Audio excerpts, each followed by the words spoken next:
Bonjour à toutes et à tous. La première chose que je veux vous dire, c'est que je suis très consciente de tous les défis, toutes les difficultés auxquelles nous faisons face en ce moment et que ces questions, mon choix est de m'y adresser en proposant des alternatives. Donc vraiment, sachez que je suis de tout cœur et à fond avec toutes ces difficultés que nous rencontrons quotidiennement.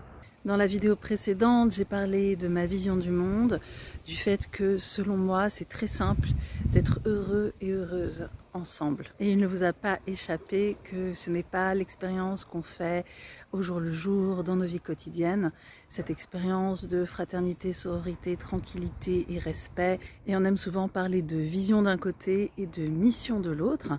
Et là, ce que je veux développer, c'est quelle est la mission que je me donne. Pour tout vous dire, cette mission, j'ai à la fois choisie et à la fois elle s'est imposée à moi et vous allez comprendre pourquoi. En réalité, à partir du moment où j'ai une vision du monde avec énormément d'espoir, de joie et de simplicité et que j'ai été confrontée au monde qui est le nôtre aujourd'hui, en tout cas le mien, n'était pas rempli de toutes ces choses-là du tout. En conséquence, ça crée un écart qui est une grande souffrance parce que je devrais être heureuse et je veux juste contribuer. D'un autre côté, la vie est très compliquée et il y a plein de jeux compliqué, qui malsain, ça va pas. Et je le perçois, mais que faire entre les deux? J'ai été confrontée à ça en tant que petite fille et bien évidemment, j'avais pas les réponses. Et ma famille qui soutenait cette vision n'avait pas les réponses non plus. C'est dans ce contexte que la mission que je me suis donnée s'est imposée à moi parce qu'il fallait absolument que je comble cet écart entre ce que je pensais devoir pouvoir vivre et les outils que j'avais ou que j'avais pas, surtout que j'avais pas.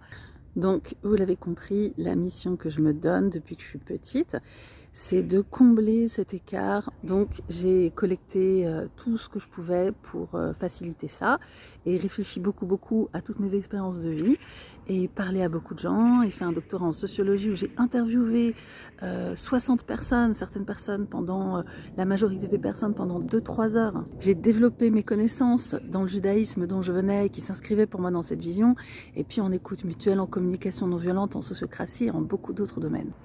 Et donc, la mission que je me suis donnée et que je conserve depuis petite, de façon de plus en plus consciente, c'est d'aller chercher des savoirs, de les transmettre et de créer des espaces où on peut les vivre. Et c'est ce que vous verrez dans chacune des activités que je mets en place. Donc, si ça vous parle, inscrivez-vous avec moi dans ce mouvement de toujours grandir en mettant à disposition des autres tous les savoirs qu'on a appris nous-mêmes. À la prochaine fois.